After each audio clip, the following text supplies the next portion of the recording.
Welcome to our collection of albums, classic albums from 1985. Looking back 30 years, Jim, 30 years, it hurts me to say that. Has it been 30 years, Alan? It hurts me to say that. 30 years? 30 years, Jim. Jeez, 30 years. We were youngsters when these albums came out. 1985, Jim, and now today we're looking at Motley Crue's Theater of Pain. Theater of Pain. Let's put it back in historical context here. Yes. They released the first album on their own label. It is some interest on the West Coast. Yep. Get signed. Shout at the devil. Shout at the devil. Go from nobodies living in a cockroach-infested apartment.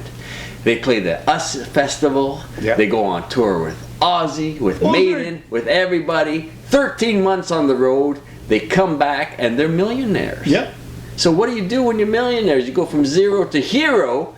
You indulge. You indulge in lots of women, parties, wines, drugs, and that's what happened. Going into the recording of this album, they only had 5 songs were written by Nikki Sixx. The rest they just grabbed from scraps lying around, old demos, whatever they had just to get it on the album. Vince Neil came up with the idea, hey, we used to play in my old band Rock Candy, Brownsville Station's hit, Smoking in the Boys' Room, which was the first release off this album.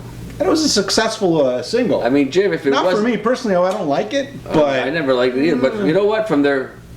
MTV saved their careers as far as I'm concerned. Yeah. Heavy rotation of boys, Smoking in the Boys' Room, along with the second hit single, Home Sweet Home, which is the power ballad of all power ballads. Yep.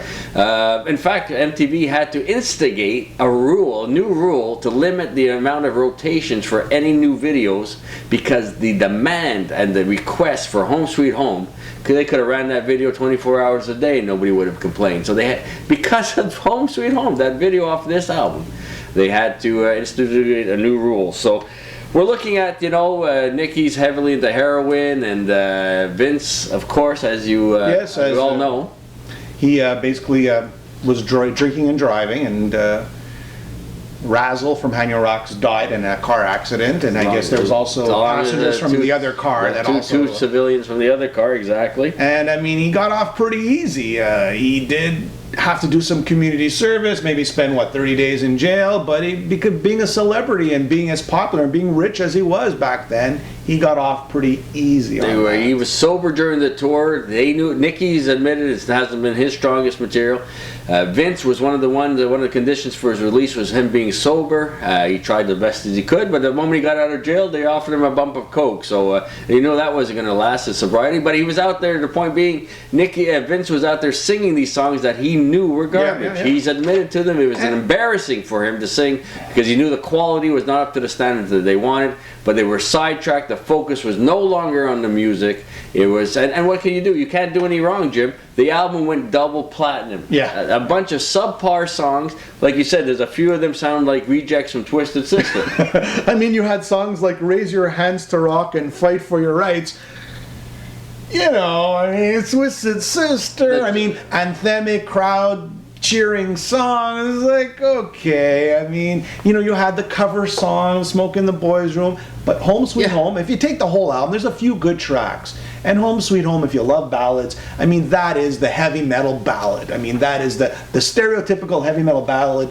They brought in keyboards, right, which was something, you know, refreshing. Had a lot of scarves in the videos, and red and purple and blue. And Shout out the Devil, that Road Warrior look that we saw in Shout Out the Devil was no more. They got a lot of... But it was massive. Glam. It was massive, Home Sweet Home, and to this day people are covering that song, and it is a very catchy, you know, nice tune that you can hear in the elevator, at the grocery store, on your rock stations, and maybe in a dance club. It's a great song. I mean, suffice it to say, after this tour, I don't think too many songs survived the cut live. And again, you know, I've always believed Motley Crue to be a one-hit wonder. Shout out the Devil. I give that a 9 out of 10. Looks like you. It was a great album. but everything that followed, I think they could have been a great band, but the drugs and their excesses limited their success on the studio. That's my opinion. So there you have this it. album kind of proves it, but again, this could have been the end of their career before they even got started. And MTV saved their butts, and it went double platinum, so it proved that they could do no wrong, so why even bother? Let's get deeper into excesses, because we are the bad boys of rock and roll. So Anyways, 30 years ago today, well, I wouldn't say today, it was June 21st, 1985. Motley Crue, Theater of Pain, that's 30-year anniversary, celebrated on the Metal Voice.